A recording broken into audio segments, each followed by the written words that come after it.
Assalamu alaikum, welcome back to my channel, or welcome for the first time if you're new here. My name is Shaima and today I am making a much requested video after I made two videos about Hajj.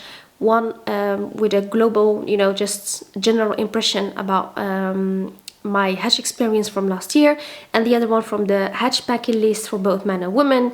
And in the comment section, many people asked me to just give them more practical tips to just kind of survive Hajj. I mean, it's not surviving, but just to make it more easy for you, as it is still in the hot season in Saudi Arabia, so that could be really challenging as well. So if you like my content, please consider subscribing. I would really appreciate it. Let's start.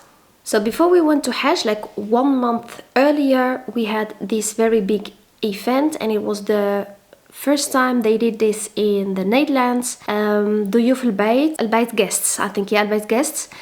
They came to Holland and they organized an event with the provider here from the Netherlands to just explain to us how everything is working. So I'm gonna just after this leave you a small video to see how that was. أمامكم الإخوة والأخوات, dear brothers and sisters, السلام عليكم ورحمة الله تعالى وبركاته. يعني من الله سبحانه وتعالى علينا بأن جمعنا في هذا الطريق, طريق الله. هذا الطريق هو الطريق إلى الله. Het plus is dat. Ik zag er net een slide voorbij komen van, die was heel snel weg, van het vervoer van vliegveld naar Mekka en ook naar Medina. And it was very handy because so many people really asked good questions that were not very clear to us. And at the end they also gave us some things that we took with us, and I kept some of these things with me just as a souvenir. So one very important thing they gave us is this label, and every person gets 3 labels. We flew with Saudi Arabia Airlines, and you got 2 big luggages of 23 kilos and 1 hand luggage. And they gave us this, and it's also with the QR code, because they have been transporting also our luggages from Mecca to Medina with a different transportation than the train we went in. So they gave us this. And then they gave us this little thing. This we got in Holland already with our information and with the group we are going with, and the sign of Duyuf al-Bayt on this one. And then when we got in Saudi Arabia, we arrived in Azizia because we had a shifting package. They gave us this thing with picture, with the visa, and with all our information. And also they gave us this one, that we are from Holland, and with our group code or name. So if you get lost, just people could recognize you, and police or something, they could bring you back to your place. And we had to wear this like all the Hajj season. You were not allowed to take it out because they wanted to recognize everyone on the street that they are a legal Hajji and not just illegal there. So they would just scan this and see if you are just a regular Hajji. So we've got this. And then from our hotel in Azizia we got this one as well. So we had like so many things to wear. And I had also, I had the Hajj guide with all the du'as. If you want this one, you could go on my other video that I made for the must-have Hajj bucket list. Just leave me a comment there with the word guide and I will send it to you, inshallah. I had the smaller one, my husband had the big one, and my husband used to attach it to his ihram, and I had the smaller one I attached just to a rope like this, and I put it on my neck. I don't have the smaller one. I'm gonna leave a picture here how it looked like, but I gave it to students of mine. She's going to Umrah and I have lent it to her. So all these things we had to keep with us all the time to be recognized as a regular Hajj. So this is here in Holland. Now you arrive, of course, in Mecca or in Medina. I don't know, people who are going earlier, I think they start from Medina and then they finish at Mecca. But we went like 2 days before the Hajj season, you know, like really the Hajj day started. We did our Umrah very quickly. We had just 1 day, and in the day after, Yawm al-Tarwiyah started, and we went to Mina. So now I'm just gonna give you some tips of Mina that could be helpful. Of course, I already mentioned in my video what you should take with you also for Mina, so go check it up, please. Just to not make this video very long, I'm just gonna give you extra tips. So let's start with tip number 1. Tip number 1 is going to be about the Mina camps and where you should, you know, choose your sleeping place strategically. People has told me that you should not sleep besides or nearby an airco because you could get sick from cold to hot every time outside, in and out. So I arrived to the Mina camp and we were one of the first groups.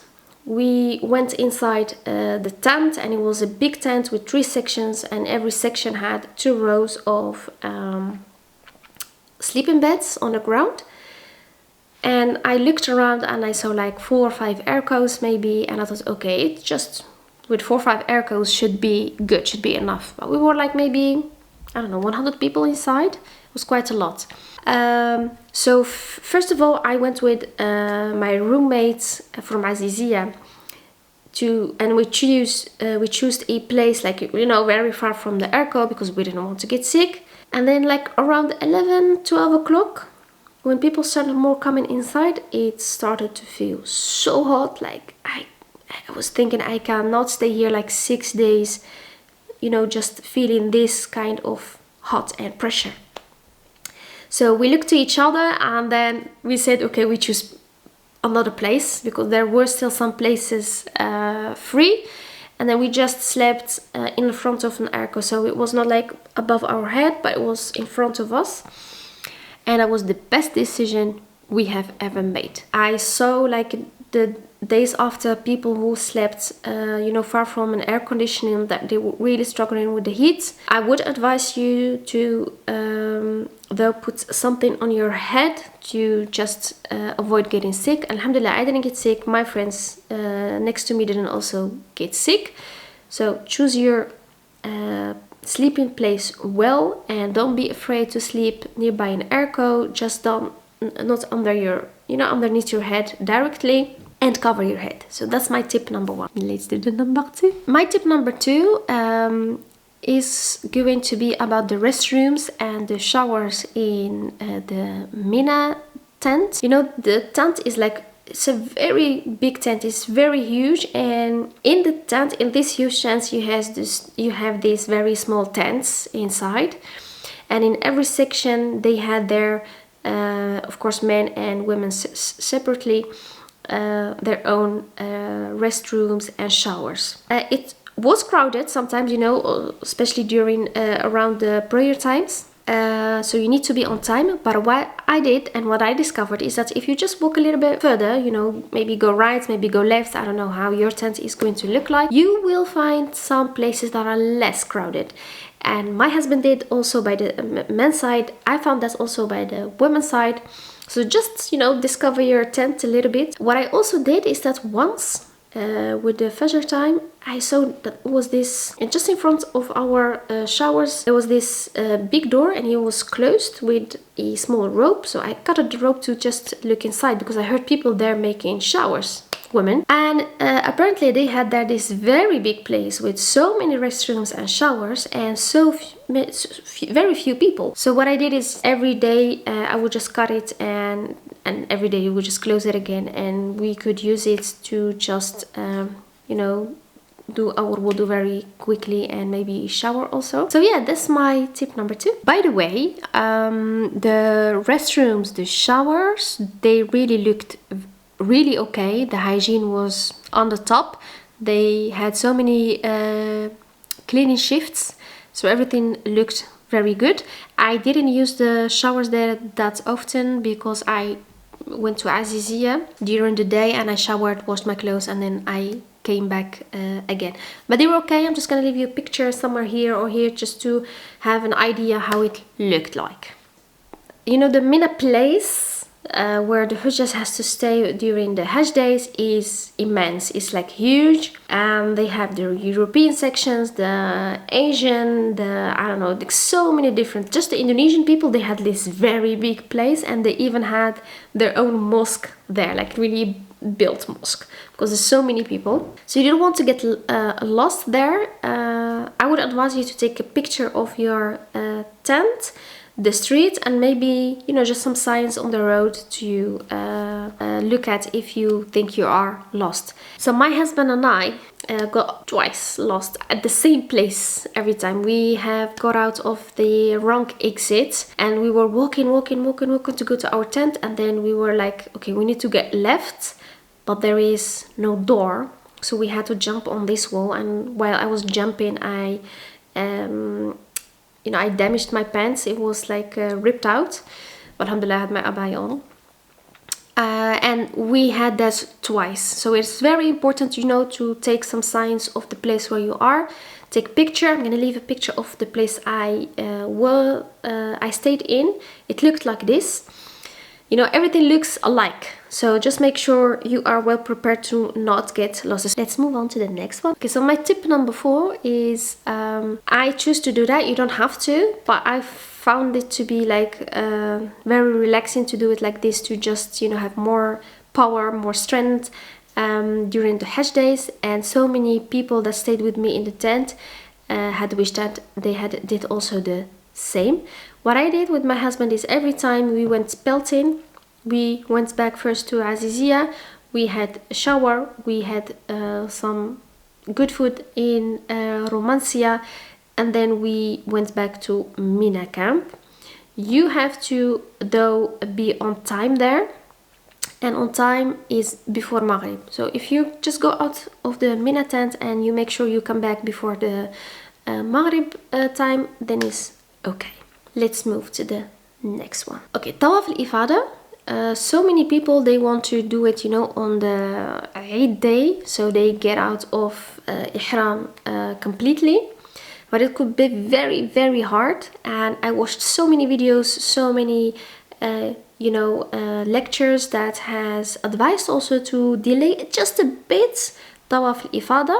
You go to Arafah, and then you sleep in Muzdalifah, and then the morning after you wake up, then you go to pelt the big jamarat, 7 pebbles, and if you have done that, you can then go to Haram, do your Tawaf al-Ifada and Sa'i, of course, and then you can go completely out of Ihram.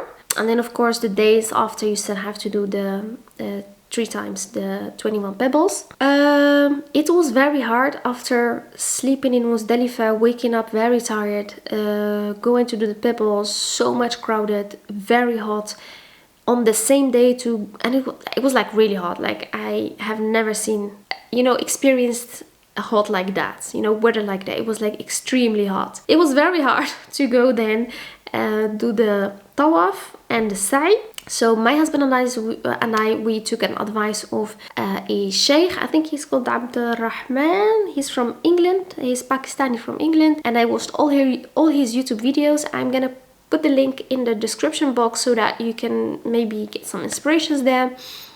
And I think he is from the Hanafi madhab, but I'm not sure. So we only did the 7 pebbles on that day, and my husband went to do his hair halq, but he could not, of course, go completely out of the ihram, but he could wear other clothes. So yes, so we went after doing the pebbles to Azizia. We were very tired. We took a shower. I remember that day I slept like I never slept before. I slept so deep, so comfortable. Like, the beds in Azizia are not the comfortable beds in the world, but they felt so comfortable after sleeping on the ground for some hours that night. It was like really a nice nap. The day after, I think it was the 11th. Yeah, it was the 11th. We went doing Tawaf al-Ifada and Sa'i. We woke up, we prayed Fajr, and we went out. and we didn't know how we were going to go there. First of all, we thought, okay, we could walk from the Mina camp to Mecca, but when we looked on the map, it was like really far. Then we thought, okay, we just walk till the end of the street and we take a taxi if it's possible. Surprisingly, we went and we just got out of this, you know, the Mina is like down, and then you have this stairs, you can go upstairs on this very big road. Maybe if I have a video, I'm gonna put it. And then we heard this, you know, there were so many coaches calling haram, haram, haram, haram, haram, haram. We went on this coach, we paid 50 riyal, and they brought us to the haram. And we went very early, we did our tawaf, we did our sa'i, alhamdulillah, and it was like the perfect time to do it. It was not that crowded.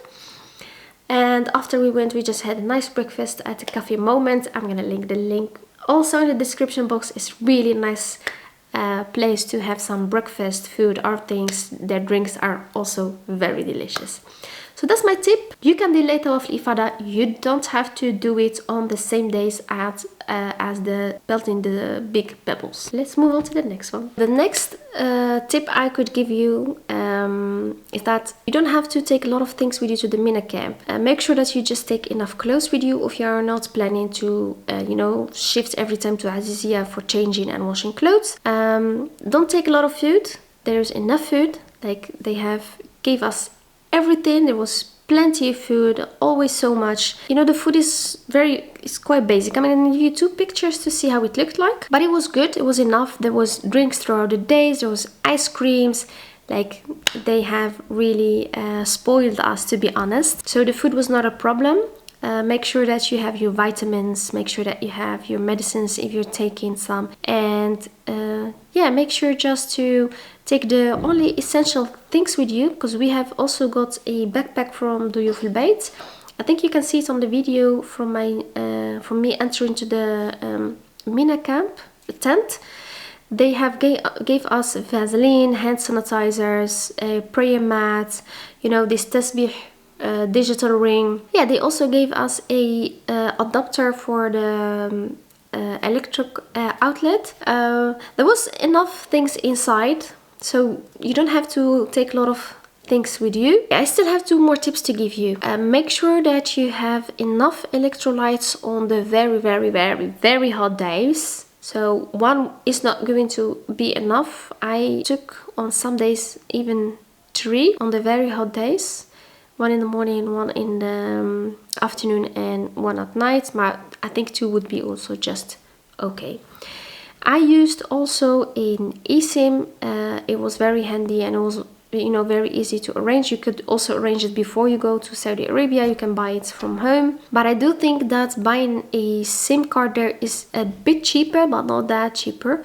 I paid like 15 euros and I had, I think, 15 or 20 gigabytes from internet. So let's move on to some tips for Arafat. So in Arafat, they don't take you to the mountain Arafat. Arafat is like really big area, and I didn't know that before. I thought, like, you know, Arafat is that mountain and then some surrounding places, but it's much bigger than what I thought. So Duyuf al-Bayt, again, they had their own place with their own tents and services, so that was nice. We went inside a tent and we had beds in the tent. It's like we're going to sleep, but okay. We had beds, we had pillows, and we had in every tent some fridges with drinks. And in Arafat, at the end of the day, they gave us also a pillow. They gave us a blanket, and they also gave us food to take with us to Muzdalifah. So even that they have thought about. And the food was like really delicious. I really liked it. You have some rice and some chicken and meat and a lot of fruits as well we had. So they have really took good care of us, and I mean, like, we paid quite a lot of money as well. So yeah, you expect some kind of service. This is about Arafat, and tried to go with my husband to the mountain, but it was so crowded and it was so hot that we just walked like for maybe 10 minutes and then we came back because we couldn't bear the hot. We just stayed nearby our tent and we did Wuquf Arafat, just, you know, in the place where our service provided put us in the first place. One thing about Arafat is that we didn't have as much as restrooms as Mina. It was like very few. Using the toilet was also very difficult there. So a friend of mine, my roommate from Azizia, she was well prepared. I didn't have with me. I wish I had. She had this disposable urine bag that you could use, and they were also very handy in Muzdalifah, because in Muzdalifah it was much worse.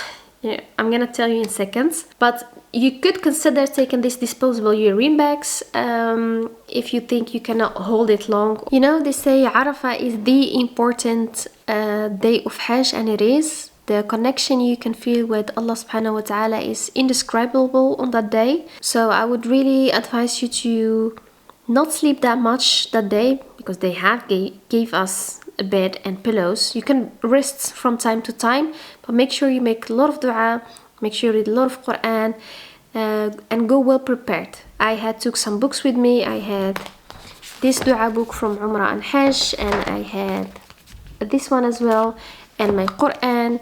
And sometimes if I would run out of dua, I would just look up on my phone for extra.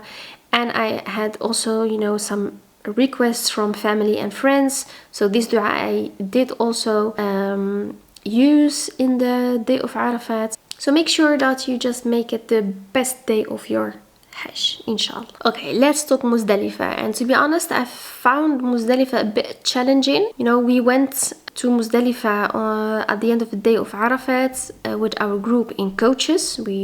Some people went walking. I think Sunnah also to go walking, but we went with coaches, and we went a bit late, and they have told us, they were calling like, there is no place in Muzdalifah, everything is full, and we started panicking.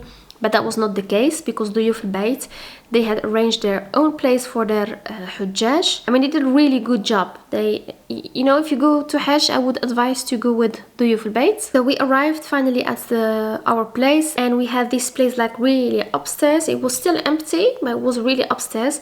And upstairs there were no restrooms. So every time you had to use the restroom, you had to go downstairs, and I didn't do. Some did, and they have told me that it was not that clean. The hygiene was very bad. It was very crowded as well. But alhamdulillah, I didn't have the urge to go to the toilet. My friends did, and they have used this disposable bag, and it was like really handy. So consider taking that with you. Just make sure you bury it, you know, somewhere good, to not leave a lot of trash behind. When we arrived there, we had these very big carpets on the ground, and then we had also a pillow there, and I have took an extra pillow from Arafat. It was very handy. And my husband did take with him also an inflatable bag, an air bed, and it was nice to use actually, because it was like a bit more comfortable just laying on the ground with a sleeping bag. It's very thin. We don't have to take it with you. I mean, you will be sleeping like maybe 2-3 hours. The sounds, you know, the whole night was like these sounds of cars and toot toot toot toot toot all the time. I mean, you cannot sleep unless you're very tired and you don't hear it. But sleeping was like very difficult. It was really a big challenge. But alhamdulillah, it's like an experience, and without that, you don't feel like the real Hajj. So it's a part of the experience. So you need to just get through it, and at the end you will say alhamdulillah that I have done it, and it was like really nice. And it was difficult, it was hard, but you know, that's the sweetness of it, that it was that way. So just enjoy every moment in your Hajj, and don't complain a lot. You're in Hajj, have a lot of sabr, and inshallah may Allah reward you and accept your Hajj. So let's move on to the next one. So after the day of Muzdalifah, after we slept in Muzdalifah, we woke up, and then we went walking to, actually we were supposed to go to Mina just to have some refreshment, and then we were supposed to go with our group to do the big jamarat. So instead we went, I went with my husband alone. We left the group, and I went with him to do the big jamarat directly, and it was the best thing we did, because we were already tired, and I was like really complaining. I was telling him like, I cannot, this is very hard. I thought it was hard, but I'm gonna leave you the video of me complaining. I am tired. I really cannot anymore. This ibadah is very hard. That's why? No, I'm not. I thought I was. But I'm very tired. I had a bad night's sleep. I remember her saying Holland, no, we go all the way, we have to walk. I'm walking. Instead- I don't find walking a problem. It's very crowded. It's hot. We didn't sleep like 2 nights. Every night we sleep just 2-3 hours. So let me just give you one more tip. You know when we walked every time from doing the pebbles to the Azizia and then from Azizia to Mina, it was like hot, and it's not just the heat, it was also very crowded with people and with cars. It's unbelievable how many cars drive through these, you know, main streets, big streets in Azizia. You know, with a lot of gas emissions, so that made it more hot, and the smell was not that, you know, that nice. So we would arrive at this place, it's just nearby our hotel, and we would take this very nice juice. I think it was 10 riyal. So that was like our everyday refreshments after doing the pebbles. It was like, okay, I am going to give myself a treat because I did a good job. So we did that every time, and then we went to sleep in our hotel. So this was it, I think. You know, the next days you just do every day walking to the Jamarat place and doing the 7 small, 7 middle and 7 big. And if you do that 3 days in a row, then you get to leave Mina before Maghrib, and then your Hajj is finished. May Allah accept it from you. I really hope you enjoyed this video, and I hope that it was not that long. Yeah, and if you like my content, please consider subscribing. I would really appreciate it if you do so. And if you have any other questions that I didn't mention in my video, just leave them in the comment section, and I would like really answer it gladly. So one last thing about Mina, and this one was really nice. I mean, they really have done their best to make us comfortable and fill our time with good things. You know, through the days of Mina, there was a lot of lectures and so many activities that you could do to fill your time with the good things. But that was at the men's side. By the women, we had this, you know, you could scan a QR code, and I'm gonna put like here so you can see how it looked like. And every tent they had one, and you get in this WhatsApp group, and you know, just they sent some quizzes and things to participate in. And there was this woman, she came every day, and I really liked her. She was really sweet and very nice. She was from Saudi, and she would do some Quran readings, some quizzes, some facts and things like that, just to fill our time with the good things. And I remember that she always asked me to translate, because I could speak Dutch, English and Arabic as well. So many women in my tent could not speak Arabic. So I was like kind of the, you know, the one who did the translation every time.